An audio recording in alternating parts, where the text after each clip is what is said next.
Remember that time the crab droids were this close to ending the Chosen One, or how they single-handedly occupied Utapau for the CIS by navigating the entire planet? Well, that's because these guys were designed for swampy terrain, making them the king of the marsh. And at this point, it's kind of funny how the Separatists have a droid for everything: lancing, firefighting, even mosquitoes. Wait, mosquitoes?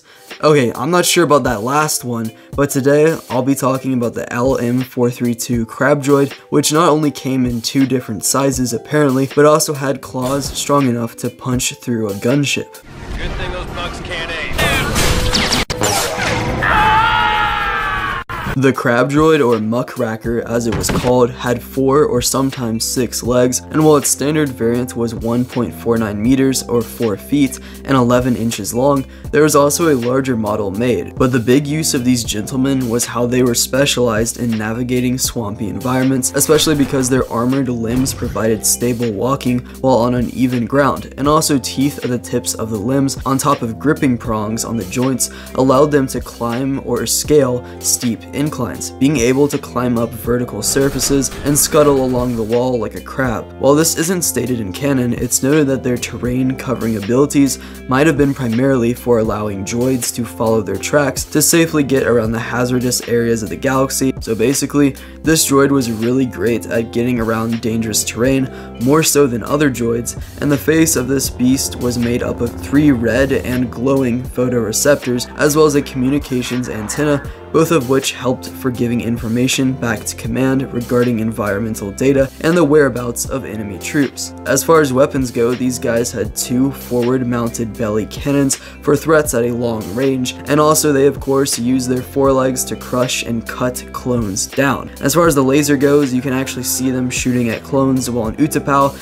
when Obi-Wan's kind of looking down on them. And yeah, we don't really see them crushing clones too much, but that does happen here and there. Its main weakness was a blind spot on the back, where if a clone could dodge past the claws, they could damage the vulnerable central processor on its back, which is probably just like the main kind of computer that controls the whole thing. This happened many times when the 212th clones at Utapau slipped past their limbs and leaped onto the backs of the crab droids before repeatedly shooting them in the head, which gave us this memorable moment.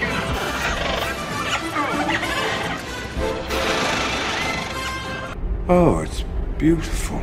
Behind the scenes, the crab droids came from transformed tank droid concepts by Ryan Church in 2002 in a piece going under the name of Droid Soldiers. Also, I've noticed these big, bulky droids that were in some of the Revenge of the Sith droid concept art that kind of look like a mix between the crab droids and the Octoptars, which according to the Star Wars Fanon wiki are called Commerce Guild Heavy Assault droids. Moving over to Legends though, this is where things get real interesting because they came armed with a vacuum pump system placed on their front 2 pincers, which could suck up mud and debris and then shoot it back at clones to obscure their vision and clear the path for other battle droids. So yeah, add vacuum cleaner combat droid to the list of random things that happen to exist in Star Wars Legends, which to be honest I'm glad are here for us to look at. Also in Legends, they are protected by armor plast shielding that would deflect blaster shots, which is why you either see clones aim at their heads or just jump on their backs and not just shoot randomly in their direction. Also, heavy duranium stabilizers on their feet allowed the legs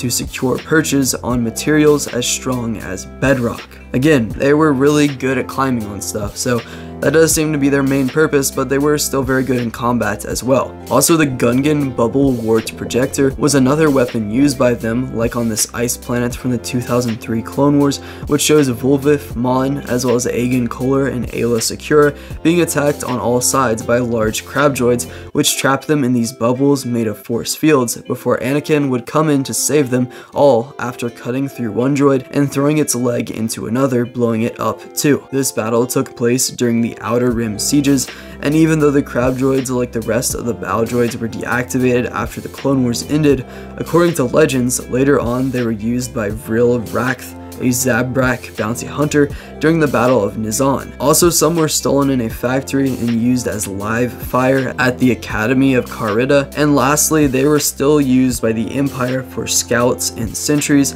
and also as an inspiration for the MT-80, which I don't even feel like talking about. And also, to elaborate on the title of this video, the LM-432 crab droids could move very fast in short bursts to overtake enemies running from them, and could also use this skill to run over said targets. When we think about how slow the majority of battle droids are, this really starts to impress you, especially when watching how fast they move in the Clone Wars, meaning that even though they were big, they also could move with a purpose. Moving on to some notable battles that the crab droids were in 22 BBY, when on Rhodia, Anaconda Farr pushed a deal with the separatist leader Newt Gunray, which he didn't realize would be a trick, and many crab droids were stationed on the planet as part of the droid forces supposedly there to protect the Rhodians, and surely the crab droids were on this planet because of its swampy nature.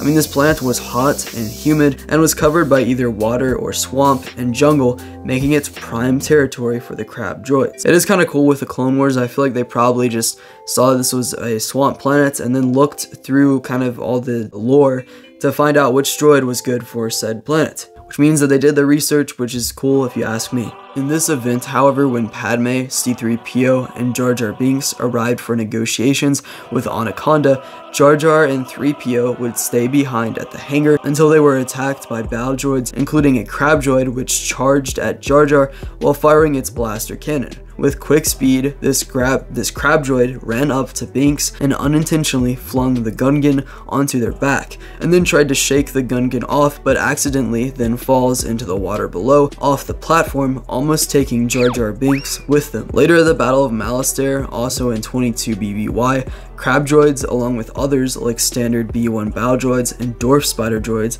marched on in part of a large battalion, leading an assault on the Republic base against the clones and Dugs, where they were spaced out between the regiments. However, they would all be defeated by the prototype electro-proton bomb that the Republic was testing on that specific day. So they didn't do too much of this battle, but yeah, they were there, I guess. Later at the Citadel on Lola-sayu in 21 BBY, a Republic infiltration team with Anakin, Obi-Wan, and Ahsoka tried to rescue Evan Peel and Wilhuff Tarkin, but as they were making an escape out of the complex, multiple crab droids under the command of O.C. Sobek were there to pursue the Jedi and clones. When Kenobi and half of the team reached the airfield where the escape shuttle was located, droid forces surrounded them with a crab droid blocking the way back into the Citadel. At the same time, Anakin and his group moved to the rendezvous point, which made them go through a fuel-lined pipe. But after getting out of the pipe, the way is approached by two crab droids, which pursue them over the pipes. After realizing they have failed, Anakin throws a thermal detonator into the open pipe hatch, and then a curious crab droid decides to stand right over the explosive to inspect it, which sends it flying up from the explosion and then landing next to Anakin and Ahsoka, who step over its charred body. Later on the airfield platform, two more crab droids would arrive to box in the team, but Echo would throw a charge under one, which destroyed it as well. Later, while climbing down the cliffs to flee the planet, more crab droids would crawl in from the walls, with Commander Cody jumping onto one in the background and destroying it, just like the guy in episode 3. So the real question is, who copied who?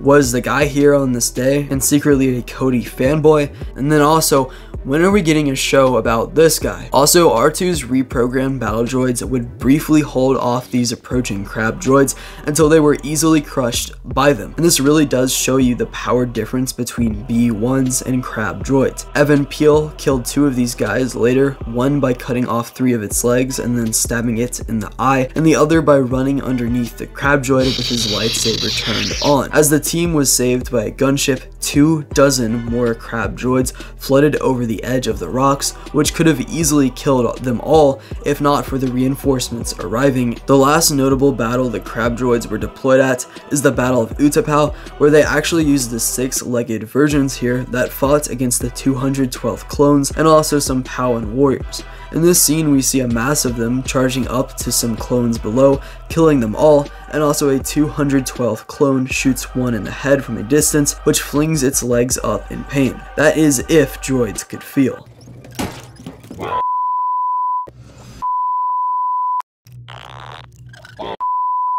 But anyway, that's it for this video. You can subscribe if you want to. There's also a join button, which is completely optional, but would truly help me out and the channel if you really want to do that. Also, I'm doing a face reveal at 10k subs, so spread the word for that. And these types of videos come out every Friday at 5 o'clock p.m.